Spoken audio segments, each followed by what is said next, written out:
Hola, hoy nos metemos de lleno en un análisis a fondo de Eurojust. Es la agencia de la Unión Europea para la Cooperación Judicial Penal. Vamos a basarnos en la documentación que hemos podido revisar. Nuestra idea es, bueno, desentrañar qué es exactamente esta agencia, que tiene su sede en La Haya, por cierto. Ver cómo funciona en el día a día y, sobre todo, entender por qué es una pieza pues, que se considera clave en esto de luchar contra la delincuencia grave transfronteriza en la UE. ¿Nos sumergimos? Fronteras internas, bueno, casi han desaparecido para personas y bienes, Ujú. pues la cooperación judicial no es una opción, es que es una necesidad total. Si todo circula libremente, pues por desgracia, las redes criminales también lo hacen. Y de ahí, de esa realidad, pues surge la necesidad de organismos como Eurojust, que, como bien dicen los papeles, nació formalmente en 2002. Justo para eso, para facilitar esa colaboración judicial entre los países. Entendido. Vale, buen punto de partida. Entonces vayamos a lo básico que nos cuenta esta documentación. Creada en 2002, sede en La Haya. Su función principal, dicen, es apoyar y reforzar la coordinación entre autoridades nacionales. Pero, a ver, ¿exactamente en qué tipo de casos interviene? ¿Hablamos de cualquier cosa? No, que va. No es para cualquier delito menor, digamos. La documentación es bastante clara en esto. Eurojust se centra en la delincuencia grave y sobre todo la que tiene esa dimensión transfronteriza, o sea, que afecta a dos o más Estados miembros. O también cuando un tipo de delito pues, necesita una persecución coordinada, con criterios comunes, aunque solo ocurre en un país. Piensa en lo más gordo: terrorismo, crimen organizado a gran escala, tráfico de drogas, trata de personas, ciberdelincuencia de la compleja, fraude masivo.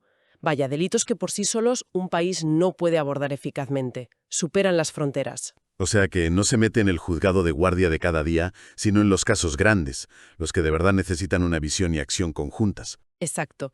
Y un detalle importante que subrayan los documentos.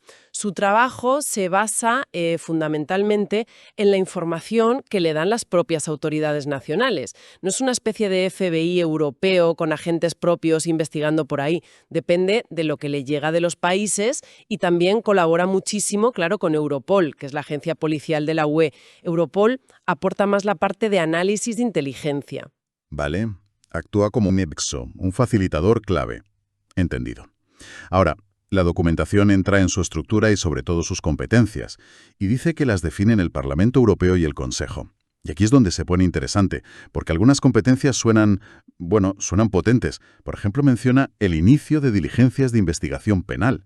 Eso me llama la atención. ¿Cómo encaja una agencia de coordinación iniciando investigaciones? Es una pregunta excelente porque toca uno de los puntos quizá más llamativos del mandato de Eurojust, tal como lo describen los textos. A ver, efectivamente, entre sus competencias potenciales, y digo potenciales porque no siempre las ejerce directamente, hay varias muy significativas. Primero, esa que comentas, la capacidad, en ciertas circunstancias, de solicitar a las autoridades nacionales que inicien investigaciones o procesos penales. Ojo, no es que Eurojust abra la investigación formalmente, pero sí puede ser el motor, ¿sabes? El que impulse su inicio si detecta una necesidad que quizá desde un solo país no se ve tan clara, o cuando la coordinación es vital desde el minuto uno. Segundo, puede proponer a esas autoridades que formen un equipo conjunto de investigación, un ECI. Tercero, y esto es lo más habitual, su competencia clave: coordinar investigaciones que ya están en marcha en distintos países. Asegurar que no se pisen, que no haya conflictos, que la información fluya. Y cuarto, pues trabajar para intensificar la cooperación judicial en general. Y aquí entra algo muy importante: ayudar a resolver conflictos de jurisdicción. Imagina un ciberdelito. Víctimas en 5 países, autores en otros 2. ¿Quién investiga? ¿Quién juzga? Es un lío, pues Eurojust ayuda a buscar la solución más eficaz. Y, por supuesto, colaborar con otras redes, como la Red Judicial Europea. Entiendo mejor el matiz. No ordena iniciar, sino que solicita, propone. Actúa como un catalizador con visión de conjunto. Pero los documentos insisten mucho en un punto: los actos formales de carácter procesal. O sea, detenciones, registros, órdenes judiciales, todo eso lo hacen exclusivamente los funcionarios nacionales competentes, según su ley. ¿Qué implica esto en la práctica? Para entender el poder real de Eurojust, pues implica precisamente la esencia de lo que es Eurojust y de cómo funciona la cooperación en la UE, tal y como lo refleja la documentación. Significa que Eurojust es un coordinador, un facilitador, un centro de apoyo experto, pero no es una superfiscalía europea ni un tribunal supranacional.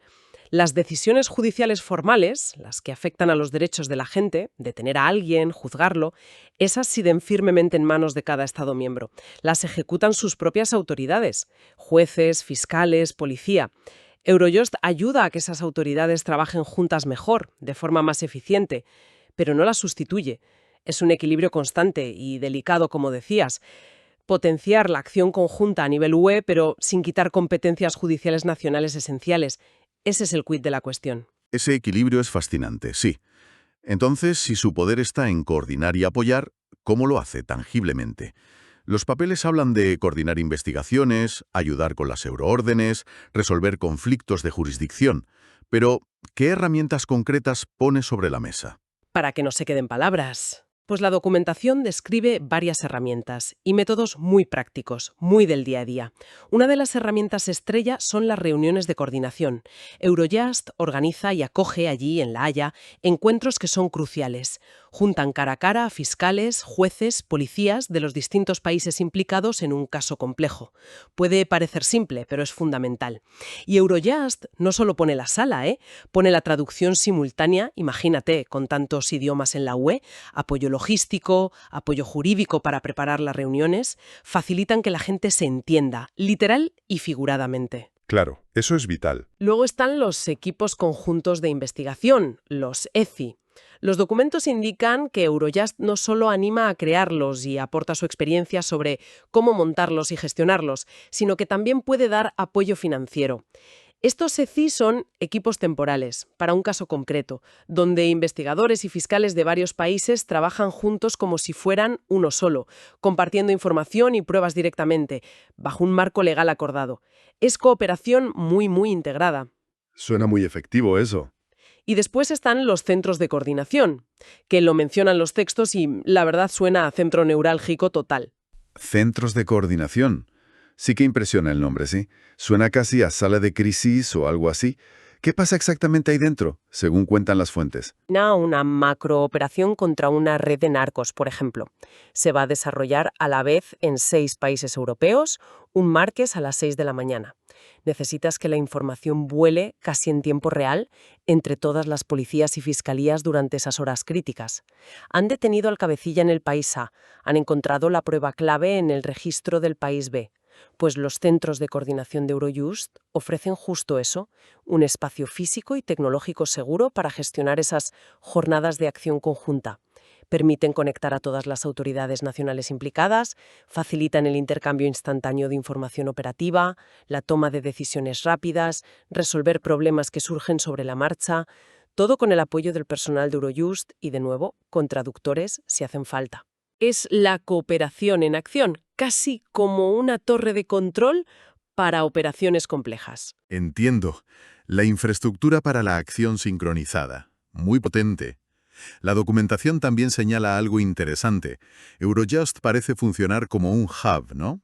Como un centro de servicios para otras redes de cooperación más especializadas.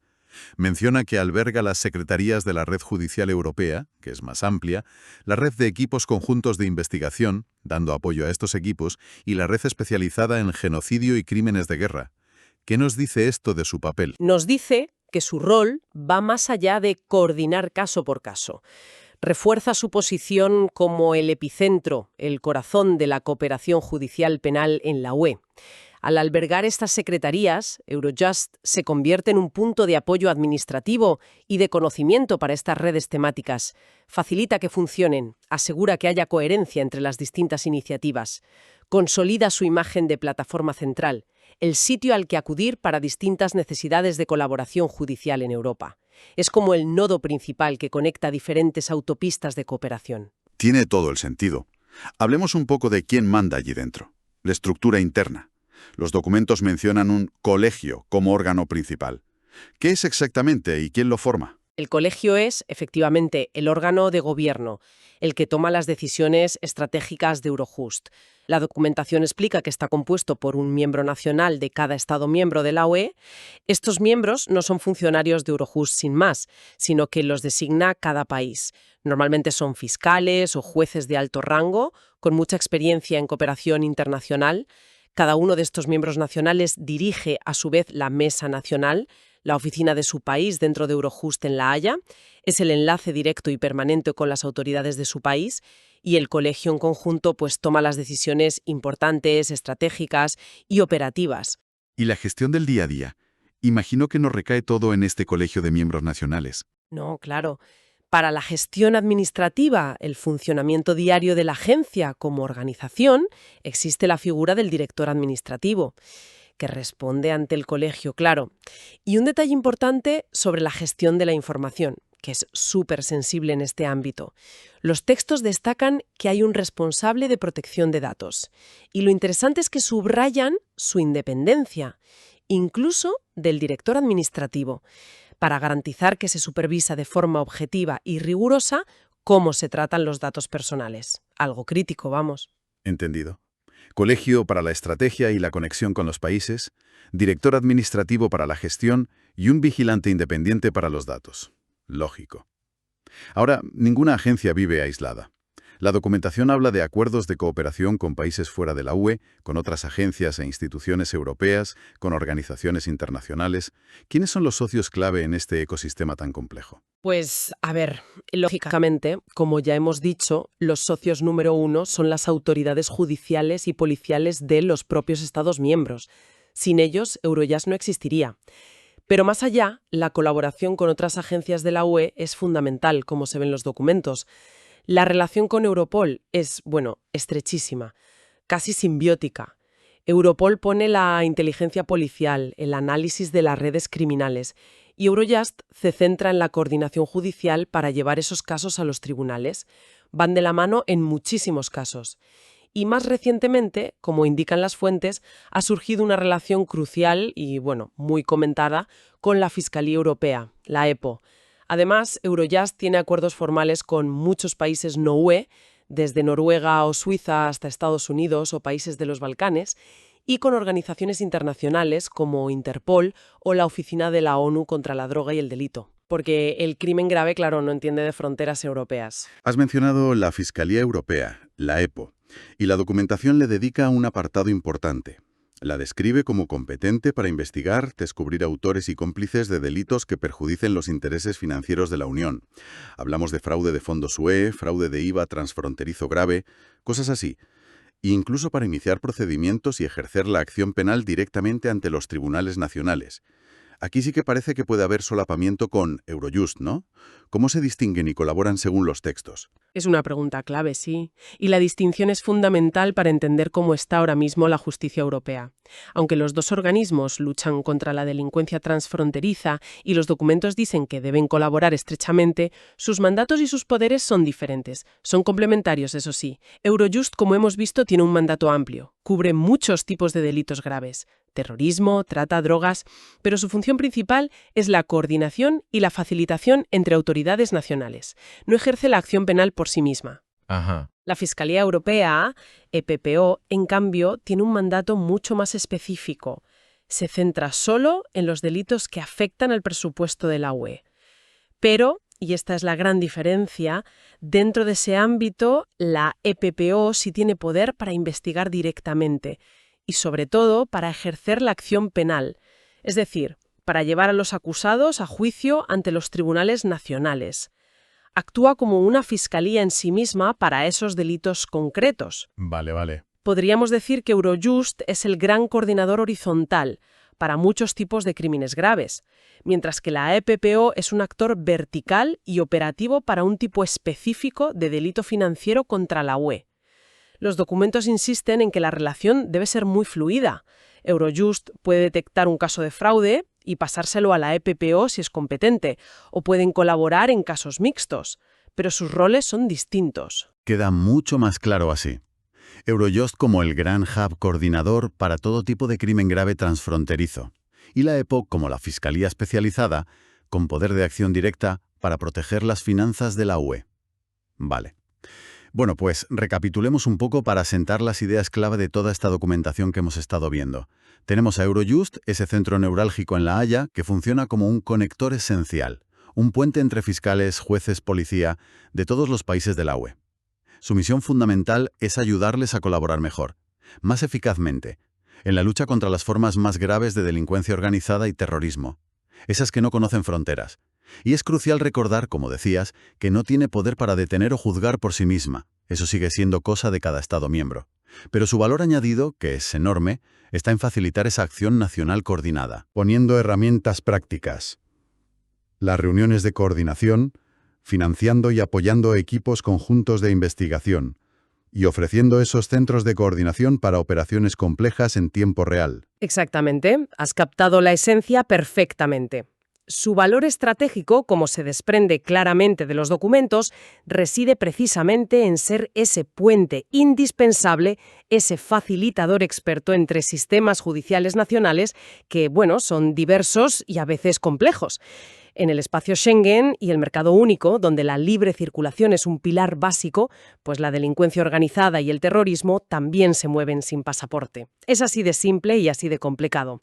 Eurojust es la respuesta coordinada a nivel europeo para que esa movilidad delictiva no se traduzca en impunidad, que no se escapen por problemas burocráticos o conflictos de quién es competente o simplemente porque no hay comunicación efectiva entre países. Permite, en definitiva, que la respuesta de la justicia sea más coherente, más rápida y más robusta en toda la Unión, protegiendo mejor a la ciudadanía al final. Supera ese reto de que cada país actúe por su cuenta frente a amenazas que son, por naturaleza, transnacionales. Y mirando un poco hacia adelante, basándonos en toda esta información, la documentación nos da una foto muy detallada del qué y el cómo de Eurojust hoy. Pero claro, inevitablemente nos lleva a pensar en los desafíos futuros. Por ejemplo, cómo necesitará adaptarse esta agencia y la propia cooperación judicial europea para hacer frente a las nuevas formas de criminalidad transfronteriza que no paran de surgir. Pienso sobre todo en el mundo digital, la inteligencia artificial usada para el delito, las criptomonedas. ¿Hay pistas en los documentos sobre cómo se están preparando para eso? Y por otro lado, ¿cómo seguirá evolucionando y afinándose esa compleja coreografía de colaboración entre Eurojust, Europol y la Fiscalía Europea? Asegurar que esas piezas encajen sin fricciones, sin lagunas, parece vital para la seguridad europea del futuro, ¿no crees? Son las grandes preguntas que quedan abiertas, sin duda. Los documentos describen el marco actual, pero la adaptación tiene que ser constante. El desafío digital es inmenso, porque la evidencia es volátil, es transfronteriza por definición y plantea retos jurisdiccionales y técnicos enormes. Seguramente veremos a Eurojust desarrollando nuevas herramientas y conocimientos en este campo. Es inevitable. Y la relación entre las agencias, especialmente Eurojust y la EPO, seguirá siendo un área de ajuste y desarrollo continuo. Lograr la sinergia perfecta, donde cada una potencia a las otras en lugar de competir o solaparse necesariamente, eso será clave. La propia existencia y evolución de Eurojust demuestra que hay una voluntad política en la UE de afrontar estos retos juntos.